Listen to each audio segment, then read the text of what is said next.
I was get one of the horning girls who was working at the draft board. She said, "Dave, your number's coming up." And I asked her what's going to happen. She said, "Oh, if you go in now, you'll go to Korea. The war, the armistice is signed, but they have to guard the border." And I said, "Then uh, Quonset are cold in the winter and hot in the summer. Yeah. And I want to go there." She said, "Well, you can join the army, or join the army for 3 years instead of 2 years, and possibly go to Germany." So I did. I signed up and went out to Kansas to the school. Well, I started out in Kentucky, then from there up to Kansas. And that's where I started having my hearing problems, because we built a road through there as part of our learning process. And it was a noisy Mississippi River scraper, they call it. And we worked on that. And then I went to Germany. Then we was put on the assignment to go around and build missile bases, because the Russians weren't satisfied with the armistice that they got when they surrendered Germany. Finished Germany and came home and took over a service station on East Main Street. I talked to Dad on the phone earlier. He said, "I'll see what I can find," and it just so happened he was working at the highway shed. He said, "They said there's a guy retired that has an Esso station on East Main Street. So I'll see what you do to get it."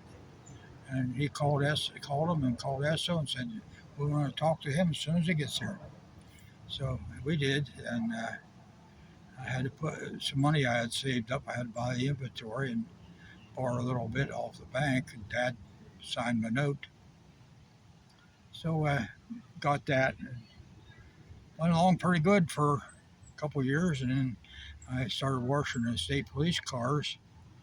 At that time, the state police cars were there on East Main Street, and got pretty good at it. And we was washing car by hand, and $2 for a full service, and $1.50 and for not touching the inside. And then we wanted to do a complete deal. Selling these machines, the dealers we have don't know how to work on them. And so you keep yours running. They said, "What we give Western Pennsylvania to you." So I started selling car washes, and made out pretty good. That was a 40% markup on them.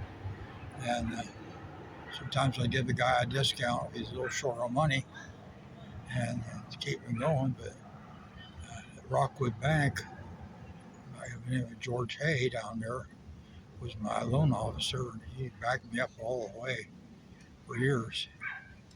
And took that right through.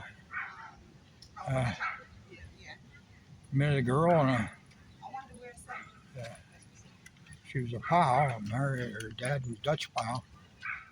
Married her. We dated about 4 years before we got married. And we got married and lived on the East Main Street there for a while. And then we decided to go out to the airport and build a house out there. So I like to fly. In the meantime, I was trying to, Pee Wee Sailor offered to give me lessons to fly. I'd flown a little bit in Germany on gliders, but not enough to really learn how to run an airplane. So Pee Wee Sailor charged me $5 a half hour for a lesson.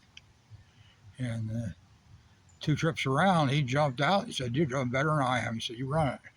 So I took a solo trip right there, and that took me off.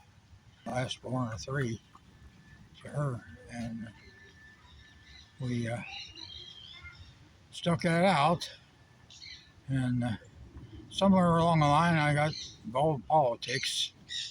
I was the conservation district leader, running that. We were doing a lot of reclamation on the Quemahoning Dam and the creek down at the Quemahoning Creek, and even started the idea of building a trail. Went down to Florida to the company headquarters, the train company, and they were going bankrupt. And they ended up buying the Quemahoning Dam and a few other, all the trail. Bought the trail, started building the trail. And today the trails feature on the news as one of the best. And there's supposed to be hundreds of thousands of people who runs from all the way. Started just running from Rockwood to Somerset, or Rockwood to Connellsville.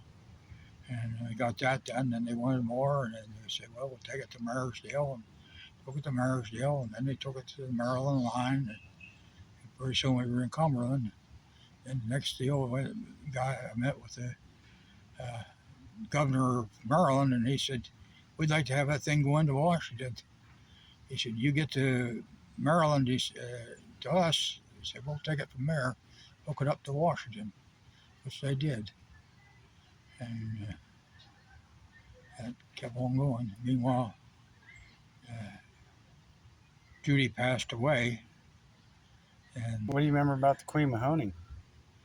Well, the Quemahoning, we cleaned it up, and it started. They had a meeting. I believe half of northern Somerset attended. They couldn't get them in the door. They said, we want that thing bought out because they said they won't let us fish or boat in or anything. So we offered the bankruptcy judge what it would take. He said $62 million. And so we put in 31. Cambria County put in 31. And we bought it. And to this day, I don't know if that's all paid back. But they don't charge nothing to get in down there. But it's packed. And he pulled it through, and they said, we're going to name it after him somewhere. And usually somebody has to die before you have something named after you. But they named it for me because they pulled it together and made it work. Mm-hmm. And right now, I don't think anybody would want to give it up. Mm-hmm. You have a little bit of a drought, but we have water reserves there. Told me the other day the overflow's stopping now because we had a little lack of rain here for a while. And the overflow's gone, but that's still good. Yeah, Clay wanted to jump off the barn roof. Don was in the Army of Texas, and they had these flares they put up to light up the area to shoot. And he sent one of these flare home, which was nothing but a little bit of a fan. And somehow Clay got a hold of that, and he thought, well, hold a flare to hold me. He was ahead for the barn roof. And they stopped him. What was it like living with 12 kids in the house? Yeah. For a while I was sick. I was 6 months.